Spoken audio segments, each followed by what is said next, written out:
हमारा next topic है friction. ठीक है, देखो फ्रिक्शन क्या होता है। फ्रिक्शन एक अपोजिट फोर्स है। ठीक है, फ्रिक्शन क्या है, एक opposite force between two surfaces. अगर दो सरफेस आपस में मिली हुई हैं, ठीक है, इस तरह से, तो ये सरफेस और ये सरफेस के बीच में एक फोर्स लगता है, उसे हम क्या कहते हैं, फोर्स ऑफ फ्रिक्शन। ये लगता क्यों है, इसका मैं कॉन्सेप्ट के बारे में अगर बहुत डेप्थ में जाऊं तो एक्चुअली ये जो सरफेस है, ये बॉडी किसी सरफेस पर रखी हुई है, तो इस बॉडी के भी अंदर के मॉलिक्यूल्स होते हैं ये, ठीक है, और सरफेस के भी कुछ मॉलिक्यूल्स होते हैं। ये दोनों ही मॉलिक्यूल्स मैंने बना दिए। तो ये जो मॉलिक्यूल है सरफेस के, ये मॉलिक्यूल्स बॉडी के सरफेस के जो मॉलिक्यूल हैं उनको अपनी तरफ अट्रैक्ट करना चाहते हैं, और जो बॉडी के मॉलिक्यूल्स हैं, बॉडी की सरफेस के जो मॉलिक्यूल्स हैं बॉटम के, ये मॉलिक्यूल्स इस स्मूथ सरफेस के मॉलिक्यूल्स को अपनी तरफ अट्रैक्ट करना चाहते हैं। ठीक है, कब करना चाहते हैं, जब कोई एक्सटर्नल फोर्स अप्लाई हो। जब एक्सटर्नल फोर्स अप्लाई होता है तो उस कंडीशन में ये दोनों मॉलिक्यूल एक दूसरे को अपनी तरफ अट्रैक्ट करना चाहते हैं। तो इस फोर्स की वजह से बॉडी को मोशन में आना चाहिए, लेकिन जब ये अट्रैक्शन करते हैं एक दूसरे को तो ये जो फोर्स है ये कंज्यूम हो जाता है, बॉडी चल नहीं पाती उस कंडीशन में। तो क्यों नहीं चल पाती, क्योंकि जैसे ही हमने फोर्स अप्लाई किया तुरंत ही इन दोनों मॉलिक्यूल्स ने आपस में एक दूसरे को अट्रैक्ट करना शुरू कर दिया, और बॉडी ने सारा का सारा एक्सटर्नल फोर्स चलने के बजाय वो वहीं कंज्यूम कर लिया। ठीक है, तो इस तरह के फोर्स को क्या कहते हैं, फोर्स ऑफ फ्रिक्शन। ठीक है, तो ये फोर्स ऑफ फ्रिक्शन दो प्रकार का होता है। नंबर फर्स्ट होता है स्टैटिक फ्रिक्शन। स्टेशनरी कंडीशन में अगर हमने किसी बॉडी पर फोर्स अप्लाई किया और बॉडी रुकी हुई है, तो ऐसी कंडीशन में जो सरफेसिस के बीच में फ्रिक्शन होगा उसको बोलेंगे स्टैटिक फ्रिक्शन। और देखो कभी कभी होता है जब हमने फोर्स लगाया बॉडी नहीं चल पा रही, लेकिन जब हम फोर्स बहुत ज़्यादा कर देते हैं, बहुत ज़्यादा बढ़ा देते हैं, तो बॉडी चलने लगती है। इनके बीच का जो अट्रैक्शन है वो उनकी लिमिट है अपनी एक, ठीक है, उसके बाद है ना। तो एक्चुअली हम फोर्स लगाते हैं जैसे ही, तो इस अट्रैक्शंस की वजह से ये फ्रिक्शन डेवलप होता है जो इस फोर्स के अपोजिट काम करता है। ठीक है भाई, हमने फोर्स आगे को लगाया, बॉडी चली नहीं, इसका मतलब अपोजिट डायरेक्शन में कोई फोर्स आ गया इन अट्रैक्शंस की वजह से, इन मॉलिक्यूल्स के अट्रैक्शंस की वजह से। तो स्टार्टिंग में तो बॉडी स्टेशनरी कंडीशन में रहती है, तो उसको स्टैटिक फ्रिक्शन बोलते हैं। लेकिन कुछ समय पश्चात जब हम फोर्स की क्वांटिटी लगातार बढ़ाते चलते हैं तो ये इनकी लिमिट है आपस में अट्रैक्ट करने की, यानी फ्रिक्शन की भी अपनी लिमिट है। एक्चुअली जैसे जैसे हम फोर्स बढ़ाते हैं वैसे वैसे फ्रिक्शन बढ़ता है। फ्रिक्शन बढ़ा तो अगर मैं इसको ग्राफिकली समझाऊं तो ये हमारा एक्सटर्नल फोर्स है ग्राफिकली, और ये फ्रिक्शन फोर्स है। ठीक है, तो जैसे मैं फोर्स बढ़ा रहा हूँ, जैसे जैसे मैं फोर्स बढ़ा रहा हूँ वैसे वैसे फ्रिक्शन बढ़ रहा है। ठीक है, तो इसका मतलब ये एक स्ट्रेट लाइन बन जाएगी। मेरा एक्सटर्नल फोर्स के बढ़ने से साथ के साथ फ्रिक्शन बढ़ रहा है, समझो ये स्ट्रेट लाइन बन गई। एफ के बढ़ने से एफ बढ़ रहा है, लेकिन इसके बढ़ने की भी एक लिमिट है।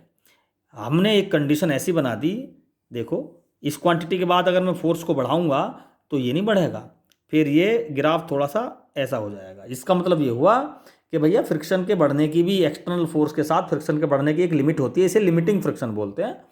ठीक, उसके बाद बॉडी में क्या आ जाता है, बॉडी में मोशन आ जाता है, क्योंकि बॉडी रुकी हुई क्यों थी, फ्रिक्शन की वजह से। स्टार्टिंग में जो हमारा यहाँ था फ्रिक्शन था वो साथ के साथ आपस में बराबर हो रहे थे, लेकिन अब क्या है, अब हमारा फोर्स बड़ा हो गया यहाँ से और फ्रिक्शन रह गया कम। तो बॉडी में बचा कुचा फ्रिक्शन कहाँ गया, मोशन में गया। यानी एफ जो होगा, ये वाला एफ, ये फ्रिक्शन के साथ साथ मोशन में गया, ये एम इंटू ए में। ठीक है, ये इसकी इक्वेशन बन जाएगी। तो अब फोर्स के बढ़ने के साथ स्मॉल एफ तो बढ़ा नहीं, ये कम हो गया, लेकिन जैसे और फोर्स बढ़ाया हमने तो बॉडी में फ्रिक्शन तो कांस्टेंट हो गया। अब इसका फ्रिक्शन तो कांस्टेंट हो गया एफ तो, लेकिन अब ये बढ़ेगा जैसे ही एक्सेलरेशन ज़्यादा, मोशन ज़्यादा बढ़ेगा, वेलोसिटी बढ़ेगी बॉडी की, तो ये जो फ्रिक्शन है इस अपनी जो वैल्यू को डिक्रीज़ करेगा कुछ इस तरह से। ठीक है, ऐसे ये डिक्रीज़ करेगा। तो इसका मतलब ये हुआ भाई, स्टेशनरी कंडीशन में तो फ्रिक्शन कम होता है और मूविंग कंडीशन में स्टेशनरी कंडीशन में फ्रिक्शन अधिक होता है, एफ एस, और ये हो गया आपका एफ के। ये एक वैल्यू कम होती है किससे, एफ के किससे कम होता है, एफ एस से कम होगा। ठीक है, स्टेशनरी कंडीशन में अब हम किसी भी बॉडी को जब मूव कराते हैं, बाइक हो या कार, तो सबसे पहले सबसे पहले गियर में चलाते हैं। पहले गियर में एनर्जी ज़्यादा होती है ना, एनर्जी ज़्यादा होती है पहले गियर में, और इसलिए हम उसको लगाते हैं क्योंकि इस रुकी हुई कंडीशन में फ्रिक्शन ज़्यादा होता है, एफ एस ज़्यादा होता है, इसलिए स्टार्टिंग में हमें पहला गियर लगाना पड़ता है किसी भी व्हीकल में चलाने के लिए। तो एफ के की वैल्यू एफ एस से कम होती है, यानी काइनेटिक। अगर वेलोसिटी बहुत ही ज़्यादा कर दें हम तो फिर ये बढ़ने भी लगता है, ये बहुत बहुत एक्सट्रीम कंडीशन की घटना है, ये फिर बढ़ेगा। तो इस फिलहाल जब बहुत ज़्यादा वेलोसिटी हो जाती है, ठीक है। अब ये फ्रिक्शन किस किस चीज़ पर डिपेंड करता है, हम इस चीज़ को और पढ़ेंगे। इसमें जो फ्रिक्शन है वो वेट, बॉडी के वेट के बढ़ने से बढ़ता है, ठीक है। अगर ये वेट बढ़ जाए mg तो फ्रिक्शन बढ़ेगा, हाँ। और वेट कह दो या रिएक्शन, इसके अपोजिट रिएक्शन कह दो, तो F डायरेक्टली प्रोपोर्शनल mg और कैपिटल R भी लिख सकते हैं इसको। अच्छा, ये दूसरी पॉइंट पर किस पे डिपेंड करेगा, F is equal to mu mg। Mu क्या है, कोफिशिएंट ऑफ फ्रिक्शन, म्यू है coefficient of friction. Stationary condition में इसको हम म्यू एस बोलेंगे और मूविंग कंडीशन में हम इसको म्यू के बोलेंगे। तो स्टेशनरी कंडीशन में एफ एस की वैल्यू क्या हो जाएगी, म्यू एस एम जी, और मोशन की कंडीशन में म्यू के एम जी, ठीक है। तो ये कंडीशन हो जाएगी म्यू के एम जी। तो अगर बॉडी को हमें ब्रेक अप्लाई करके रोकना है, तो रोकने का मतलब हमने जो ब्रेक अप्लाई करा, फोर्स जो अप्लाई किया, उसको हमने स्मॉल एफ के बराबर करने के लिए किया, तो हम इस ट्रिक को अप्लाई करेंगे न्यूमेरिकल्स में।